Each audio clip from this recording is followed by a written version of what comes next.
wow. And you guys really are, I do want to emphasize for our audiences, paper tales, for what Google is to search engines, you guys are really the mammoth out there. There are a few other organizations though that are also doing exactly this in their own way. Let's just go over to Aman to understand one thing. Aman, we'd asked you this a little earlier and I want to double click on this question. What do Indian audiences like? So you're putting out poetry, some videos, some reels of yours are getting more views than others. Even when you go out and you're performing these, what are the kind of poems that are getting the most snaps? And how have you found you've had to change the actual form of the poetry for social media? So I guess India is a country of love. People don't acknowledge it. The irony is घर पे लोग allow नहीं करते हैं love और प्यार की बातें करना, but then that's what people look out for. And love in all forms, like a love with your partner, with your friend, with your parents, because as Indians, especially as men, it's very hard for us to express our love and gratitude for especially our parents and our grandparents. So the stories which has this inert feeling of love and sharing gratitude with a pinch of hope in it, it always works in a way that people resonate with it, and the more people that resonate with it, it goes out to a larger audience. And having said that, I believe for social media, we always try to make it more happening. We always try to make it more compressed and tight in our terms, as we say. When you go to a live show, it's like a 1.5 hour show or a 2 hour show. But when we perform it for social media, it's obviously a bit shorter, a bit quicker, with continuous snaps or continuous moments of where you're like, oh wow, what has he said? So that's how we have evolved for social media, and I guess that's important because the time span, the attention span on social media is pretty less.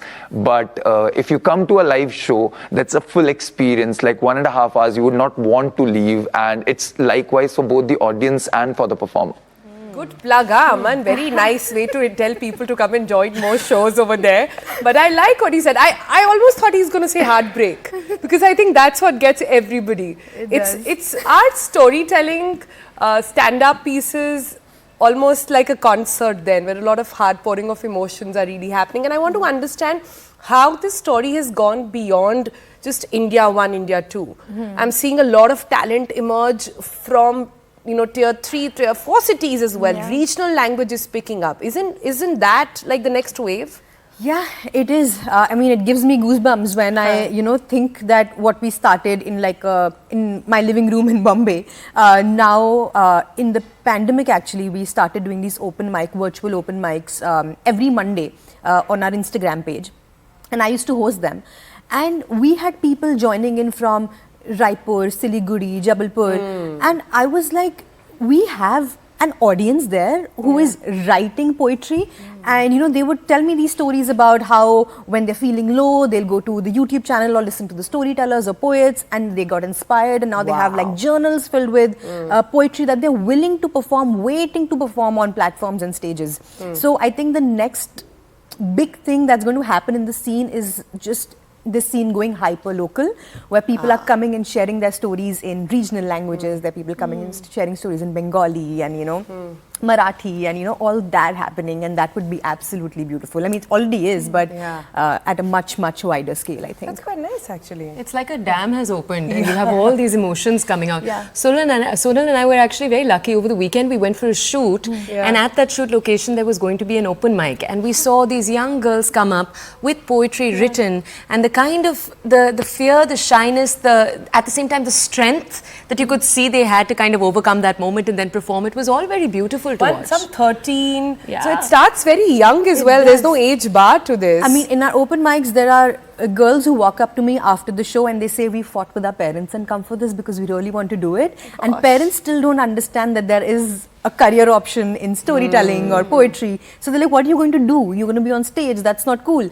And they've literally fought with their parents, written letters to them to come perform at these open mics because they just want to do that, right? It's a bit of a dry question, but Kopal, tell us a little bit about the economics behind this. Because I know you have this term that you use, phygital, I think. Physical and digital mixed together is essentially what you're doing. Yeah. Tell us about the kind of number generation that's taking place, just so our audiences know, no, this is a real thing. Yeah, it very much is. I mean, when we started in 2017, I knew that somewhere down the line, we will make money out of it. The artists will make money out of it, but we knew it's going to take some time. But I think now the time has arrived, where we have storytellers who are doing this full time, we have poets who are doing this full time.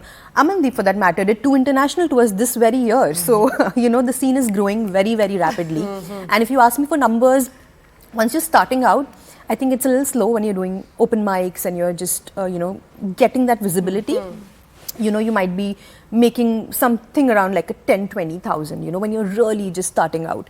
But once you've made it... This is annually? No, this would be a monthly sort of a thing. When you got some sort of recognition, right? But if your numbers on Instagram are working for you, if people are buying tickets now, if your videos are going viral, this number currently, I think some of the top storytellers and poets make close to, you know, somewhere between say 10-15 lakh a month with brand work, with you know, they're getting paid like 5 lakhs for a reel that they're doing poetry, they're, you know, plugging in the brand in a poem basically, right?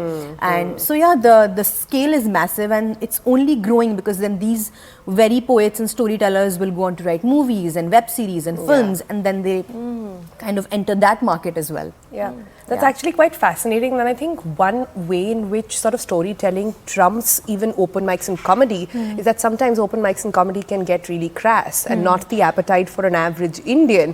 But storytelling sort of bridges that gap. And it's one, I think, kind of content creation which is bridging different layers of India and bringing them all on one platform, which I think is beautiful, much like entertainment and Bollywood as well. But enough of us talking about it.